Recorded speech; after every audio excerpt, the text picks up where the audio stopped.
Oi, pessoal, tudo bem? Essa então é a nossa terceira aula do nosso pior curso de algoritmos e programação de computadores do universo. O que a gente vai fazer agora? Nessa aula, vai ser uma aula curta, porque eu quero mostrar para vocês como que a gente vai criar o nosso primeiro programa, um programa bem simplesinho, às vezes é o primeiro programa que a gente escreve em qualquer linguagem que a gente está aprendendo, que é o famoso Hello World, né? Ou então o Olá Mundo em português. Só que eu vou mostrar para vocês como criar ele usando um editor de texto sem ser o VS Code. A gente não vai mexer com o VS Code por enquanto. A gente vai sofrer um pouquinho. E como invocar o compilador do GCC para transformar esse código num programa executável via terminal, via linha de comando mesmo, tá?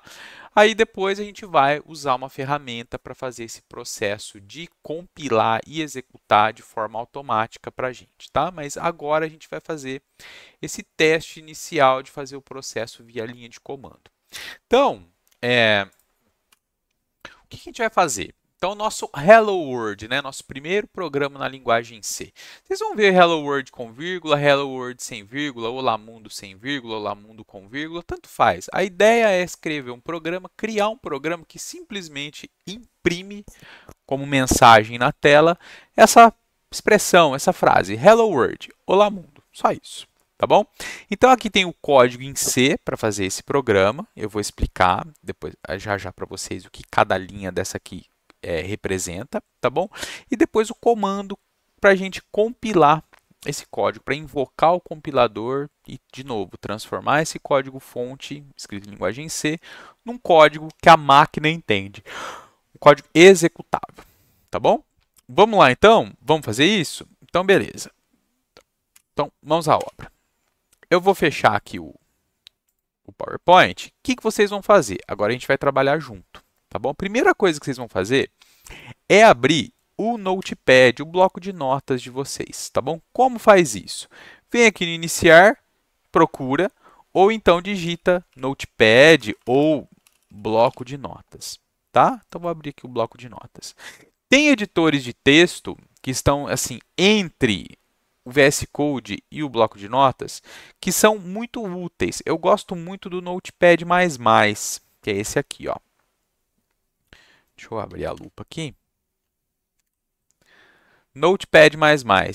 Eu acho muito útil esse editor se você quiser instalar ele no seu computador também, tá? Mas não é requisito para o nosso curso, a gente vai usar o VS Code. Mas ele, para uma edição rápida, editar um texto rápido, mexer em algum arquivo rapidamente, ele é top. Muito, muito, muito, muito bom. Gosto bastante, tá? Então, voltando, vou fechar ele aqui, eu não vou usar ele, tá? Porque eu quero usar uma ferramenta bem crua mesmo para mostrar para vocês que é possível programar mesmo no bloco de notas, né? Então a gente está aqui com o nosso editor de código aberto. Eu vou dar um zoom aqui para vocês enxergarem melhor o que eu estou fazendo, tá? Vou dar até um pouquinho mais de zoom. Opa! E a gente tem aqui então o bloco de notas. E eu vou digitar aquele código. É importante que quando a gente está aprendendo a programar, principalmente quando está aprendendo a programar, a gente não caia na tentação de ficar copiando e colando código. Copia um exemplo, cola. Copia, cola, roda, beleza, entendi. O ideal é você digitar mesmo. Tá? Tem professor que, inclusive, gosta de ensinar usando caderno, o aluno a copiar o código manualmente. Eu acho que isso ajuda no processo de assentar esse conhecimento no cérebro, mas eu acho que é exagero. Eu acho que a gente pode ir direto para o código mesmo, desde que a gente treine, desde que a gente digite o código para poder memorizar as coisas, tá bom?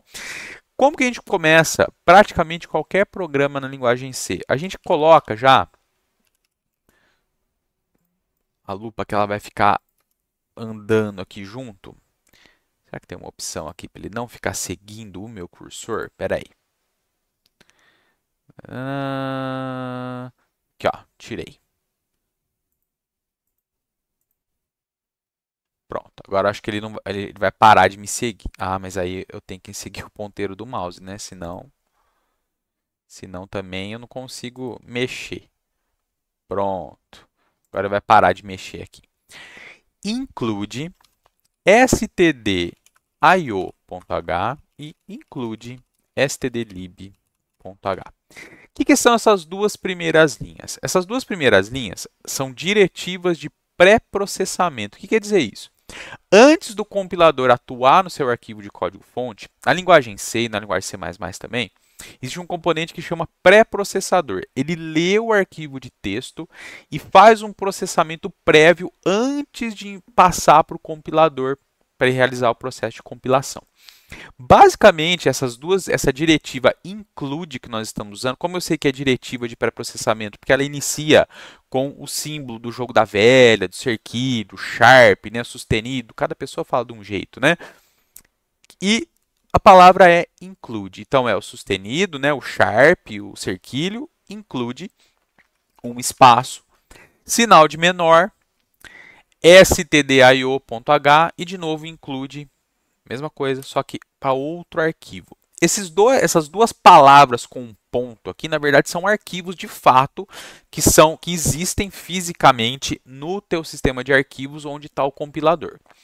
O stdio.h é um cabeçalho, a gente vai falar que é uma biblioteca por enquanto, depois a gente entra mais nos termos mais técnicos, mas por enquanto você entenda o seguinte: a primeira linha está incluindo a biblioteca stdio, que vem de standard IO. IO é de input e o O é de output. E stdlib é de standard library. Certo? Então, eu estou adicionando no meu arquivo do meu código-fonte a biblioteca padrão de entrada e saída, stdio, e a biblioteca padrão de fato, que é a Standard Library. Se vocês olharem aqui, esses dois textos que eu escrevi na frente dessas duas linhas, a gente chama de comentário. Isso aqui vai ser ignorado pelo compilador. O compilador ele processa, e o pré-processador também, ele processa o arquivo linha a linha, e quando ele encontra esses dois sinais de barra, a partir disso ele ignora o restante da linha. Então é uma forma de você documentar o seu código. Você coloca alguma explicação ali, caso você esteja aprendendo principalmente. Quando é uma coisa muito óbvia, o ideal é que o seu código fale por si. Então você evita usar comentário, mas agora que vocês estão aprendendo, é legal usar comentário para relembrar ou para marcar, né, para deixar marcado ali o que aquela linha está fazendo, tá bom? Depois, profissionalmente, a gente tenta evitar comentário, a gente tenta fazer com que o nosso código se explique. Você escreve o código de modo que você, lendo o código, você entende o que ele está escrito. Entende o que está querendo passar ali naquela linha ou naquelas linhas, tá? Mas aqui eu vou deixar para vocês entenderem o que está acontecendo. Então, recapitulando, diretiva de pré-processamento ela inclui arquivos de cabeçalho, que a gente vai chamar de bibliotecas por enquanto. Está incluindo duas bibliotecas, tá certo? Para que são essas bibliotecas? É como se você fosse numa biblioteca de fato, pegar um livro para você usar alguma funcionalidade que está dentro daquele livro. Para você usar, por exemplo, uma receita que está dentro daquele livro. Então, você tem a receita, você consulta o livro, você sabe resolver alguma coisa na sua vida, e aqui no programa você vai ter uma funcionalidade inserida no seu programa para você utilizar. Entenderam mais ou menos a analogia? É isso. Então tá, as duas bibliotecas. Só isso aqui não é o programa ainda, tá? Como que a gente começa todo o programa na linguagem C? A gente começa com isso aqui. Percebam que eu tenho que digitar tudo. Depois o VS Code vai ajudar a gente em algumas questões, tá? O que eu tenho aqui, pessoal? Eu tenho uma função main, que quer dizer principal. Eu tenho a função principal do programa. A gente chama, tecnicamente, de o ponto de entrada do programa. O programa ele começa a execução por essa função. Na hora que o programa entra em execução, porque como que funciona do ponto de vista técnico? Você compila o programa, é gerado um executável. Quando você executa esse programa, ele passa a chamar outra coisa no sistema operacional, ele passa a ser chamado de processo. O que é o processo? É uma instância do programa que está em execução. Basicamente, o que acontece? Esse programa que está físico no disco ou na tua memória secundária, que pode ser um SSD, que hoje em dia é quase que o padrão já, né, da indústria, ele é copiado para a memória RAM, o sistema operacional que faz isso, e aí ele entra em execução. Nesse momento que ele entra em execução, ele é chamado de processo. Então, tecnicamente, o processo é uma instância do programa que está em execução. Ele está funcionando, ele está ativo na memória, ele está vivo na memória. Tudo bem? E ele começa a execução por essa função main. Quando a gente está escrevendo um programa em C para rodar no Windows, no Linux, as nossas funções main, elas têm esse retorno do tipo int. Tá bom? Int é de inteiro, número inteiro, tá? É um mapeamento dos números inteiros lá da matemática. Não é o conjunto inteiro, porque o conjunto dos números inteiros é um conjunto infinito. Aqui ele é finito. Tem um porquê e depois a gente fala disso. Não é o momento ainda, tá? Mas por enquanto, só entendam que tem que ser int main. O porquê desse int é porque ele vai retornar um valor inteiro e depois a gente entra em detalhes sobre isso. Tá bom? Mas entendam que tem que ser assim. Main é o nome da função, tem que ser main. E aqui, a lista de parâmetros dela, ela pode variar, na verdade, mas a gente vai marcar com essa palavrinha aqui chamada void. Void é vazio, né? É algo que não tem nada. Então, a gente indica em C é uma boa prática, tem um porquê disso também. Depois a gente entra em detalhes sobre isso. De quando a função não tem parâmetro, a gente coloca um void. O que é esse parâmetro da função? Só para lembrar mais ou menos lá na matemática, quando a gente fala, por exemplo, algo assim, ó, eu vou escrever aqui, depois eu vou apagar, tá? F de x igual a, sei lá, 2x. O que quer dizer isso? Você tem uma função que você passa um valor de x e essa função é como se fosse uma máquina, que esse valor de x entra na função, ele é usado e é calculado um valor. Então, se eu tenho f de x igual a 2x, se eu passar um x igual a 5, por exemplo, para essa função, f de 5, qual que é o resultado disso aqui? É 2 vezes 5, porque é 2 vezes x, que o resultado é 10. A ideia da função na programação é praticamente a mesma. Tá? Tem funções que não retornam valor e, dependendo da linguagem, a gente troca o nome e chama de procedimento, mas basicamente é essa a ideia. Eu tenho uma função que eu passo um valor para ela, e pode ser que eu não passe também, tem função que não passa valor, como esse é o nosso exemplo do main, e ela retorna um valor ou não. Tá bom? Então, entenderam a analogia aqui com a matemática básica lá do ensino médio, né? Ensino médio até ensino fundamental, a gente começa a aprender função. Tudo bem até aqui? Tá. O que a nossa função main ela vai fazer? Ela simplesmente vai imprimir na tela, e a gente vai usar essa função agora, a gente usa uma função que chama print, imprimir, F é de file, de arquivo, mas vamos aceitar que é na tela. Printf, e o que eu passo aqui para o printf? Tá? O que eu quero que seja impresso entre aspas duplas, tá bom? Aspas dupla mesmo. Hello World. E eu termino essa linha com ponto e vírgula.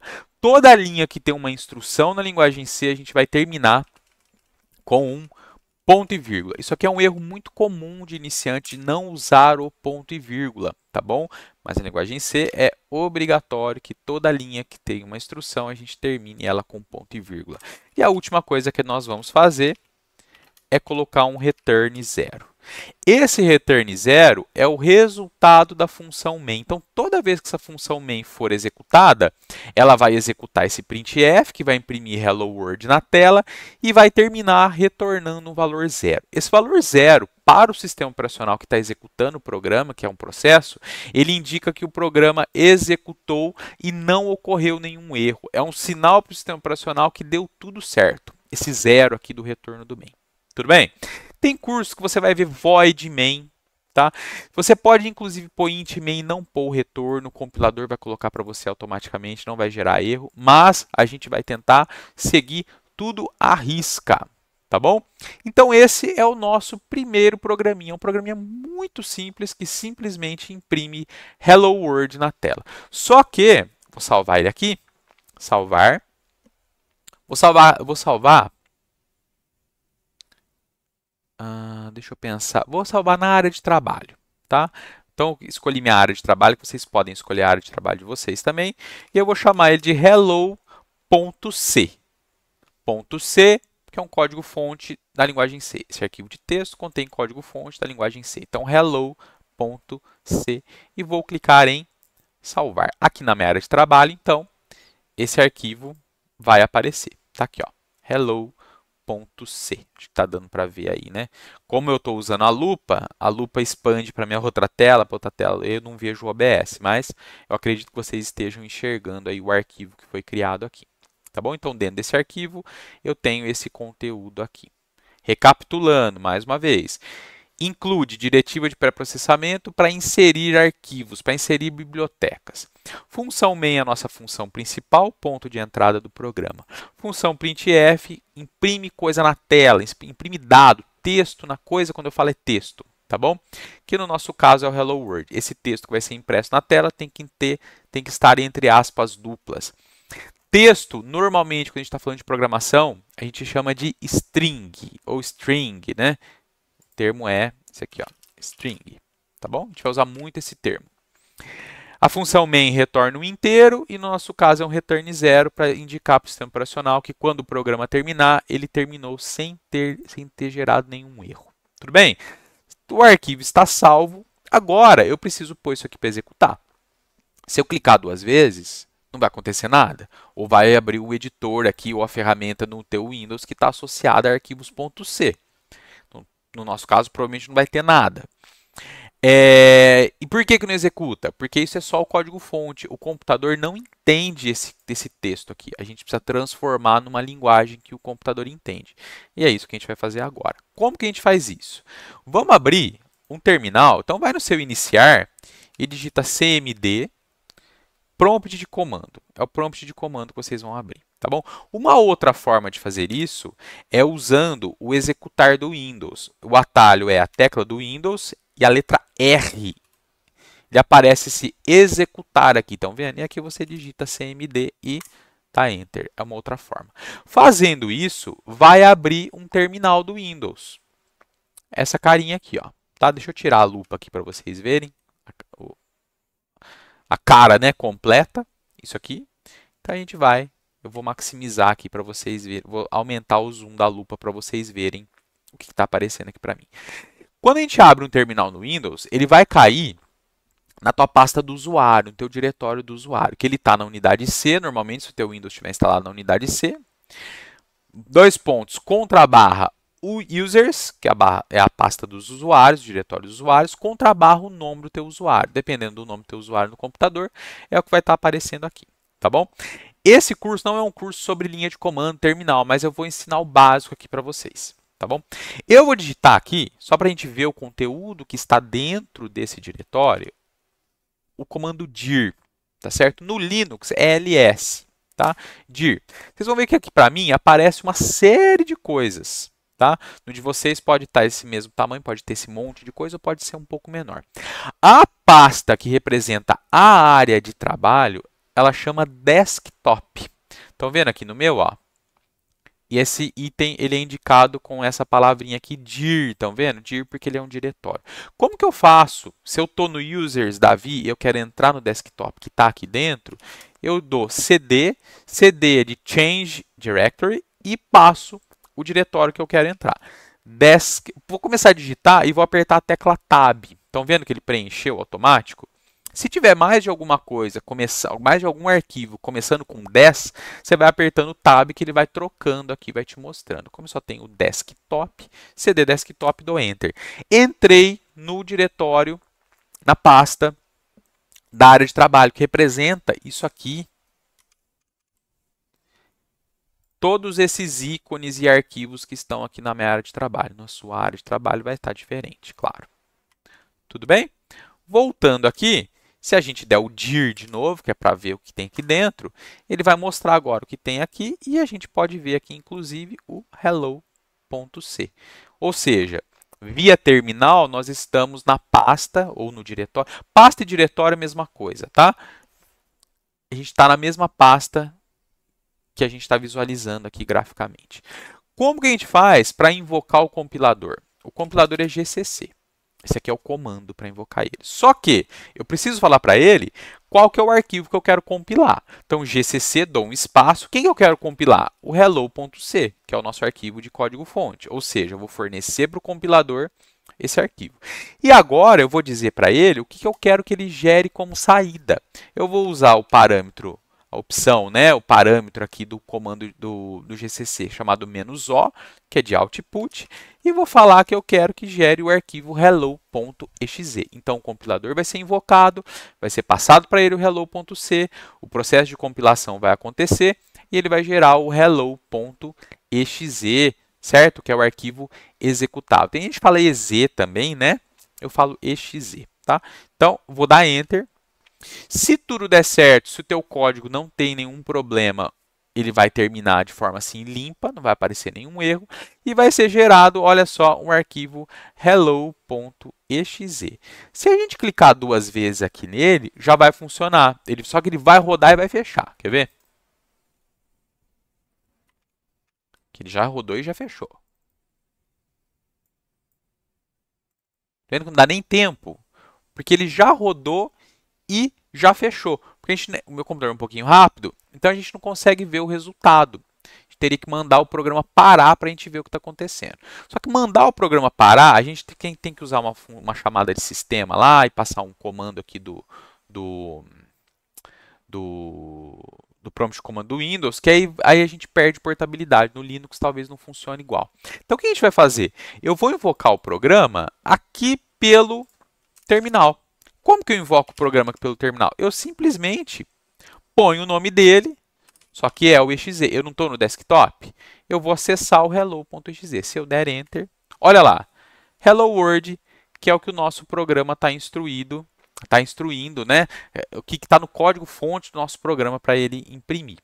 Quer ver? Só para vocês entenderem, voltando aqui pelo Hello, se eu fizer isso aqui, ó, teste, teste, teste, teste, e salvar, se eu rodar o programa de novo, o que vai acontecer? Vai voltar o Hello World, porque o programa foi compilado com o Hello World dentro do printf. Então, se eu quero ver como que está agora, eu tenho que invocar o GCC de novo. Aqui no prompt de comando, para cima e para baixo, ele guarda o histórico do que você digitou, certo? Dos comandos que você deu. Então, pus para cima aqui, vou invocar de novo GCC, hello.c, -o, hello, veja que tem espaços entre essas palavras, né? Dou Enter, compilou de novo e agora eu vou rodar de novo. Agora sim, teste, teste, teste, porque foi o que eu alterei. Entenderam o processo? O processo é, escreve código, compila e executa para testar o que foi feito. Fazer aqui no bloco de notas é um pouco problemático, porque ele não vai te fornecer algumas facilidades que um editor de código-fonte vai te oferecer, como abrir o parênteses, ele fecha sozinho, abrir o chaves, ele fecha sozinho, digitou alguma coisa errada, ele te dá uma sugestão ou ele te fala que está errado, então isso nos ajuda um pouco. Antigamente, eu gostava de usar essa abordagem nas primeiras aulas, de usar o bloco de notas de forma crua mesmo, mas hoje em dia eu acho que é um pouco de perda de tempo. Tá? Então a gente já vai para uma ferramenta que no nosso caso é o VS Code. Outra coisa aqui, eu acho que eu posso falar até depois, posteriormente, mas eu não falei das chaves, né? Aqui na minha função main, o que indica o que é o bloco de código do main, qual que é o código que vai executar quando o main executar, é todo esse código que está entre essas chaves, a chave de abertura e a chave de fechamento. Tem estilos de código onde a chave de abertura ela é colocada na linha de baixo da definição da função, do cabeçalho aqui da função, da assinatura dela. Você decide de que forma que você quer organizar isso. Eu gosto da chave na linha da definição da função e depois eu vou replicar isso para outros casos, outras estruturas que a gente vai programar. Tá? Mas se você quiser usar na linha de baixo, não tem problema nenhum. Outra coisa, sempre que você abre um bloco de código, ou seja, abrir uma chave, todo o código que vai dentro, a gente vai dar uma espaçada nele. O normal são 4 espaços ou um tab, a tecla tab. Só que aqui no Notepad, o tab ele vai dar 8 espaços, vai aparecer 8 espaços. Na verdade, é um caractere só, que é esse caractere de tabulação. No Notepad, ele mostra como 8 espaços, tá? Mas é um caractere só, estão vendo? Ó? Se eu marcar, então aqui no Notepad, mas no Notepad eu dou 4 espaços, tá? Então, o que eu recomendo? Façam isso que eu fiz, teste. Por exemplo, se esqueceu o ponto e vírgula, vamos ver? Olha lá, tirei o ponto e vírgula e salvei. Para salvar no Notepad, normalmente a maioria dos programas para salvar o atalho é Ctrl S. Estão vendo aqui? Ó? Já dei o Ctrl S. Vou tentar compilar. Ó. Deu erro. Olha lá. Ó. Tentei compilar, deu um erro. Erro. Esperado ponto e vírgula antes do return. Tem que tomar cuidado que quando está acontecendo, quando são erros de compilação faltando ponto e vírgula, ele indica a linha posterior onde o ponto e vírgula ficou faltando. Porque vejam, olha só, olha, vamos ler isso aqui, ó. Hello.c, na linha 6, coluna 34, estava sendo esperado um ponto e vírgula antes do return. Então vejam, linha 6, qual que é a linha 6? Linha 1 é essa. Linha 2, linha 3, linha 4, linha 5, linha 6. Coluna 34. 1, 2, 3, 4, 5, 6, 7, 8, 9, 10, 11, 12, 13, 14, 15, 16, 17, 18, 19, 20, 21, 22, 23, 24, 25, 26, 27, 8, 29, 30, 31, 32, 33. Na coluna 34 estava sendo esperado um ponto e vírgula antes do return. É isso que ele está falando aqui. E ele está indicando aqui, inclusive, onde estava faltando ponto e vírgula antes do return. Entenderam a ideia? Aqui é um erro. Consertei, salvei, compilei, funcionou. Tá ok. Então, tentem fazer isso. Façam um outro programinha mostrando o seu nome, sei lá, alguma outra coisa para vocês treinarem. Na próxima aula, a gente vai começar de fato. A gente começa com esse exemplo aqui de novo, só que em português. Só que aí, usando o VS Code. Tudo bem? E lá esse processo de compilação a gente vai automatizar, a gente vai clicar num botão ou usar um atalho no teclado para compilar para a gente. Mas eu queria mostrar para vocês como que faz manualmente esse processo agora nesse início. Tudo bem? Então espero que esteja sendo útil, que vocês estejam animados para aprender a programar e a minha função aqui é tentar ajudar vocês que têm interesse. Tudo bem, pessoal? Deixa eu tirar a lupa aqui para eu parar a gravação. Então é isso aí. Até a próxima aula. Valeu!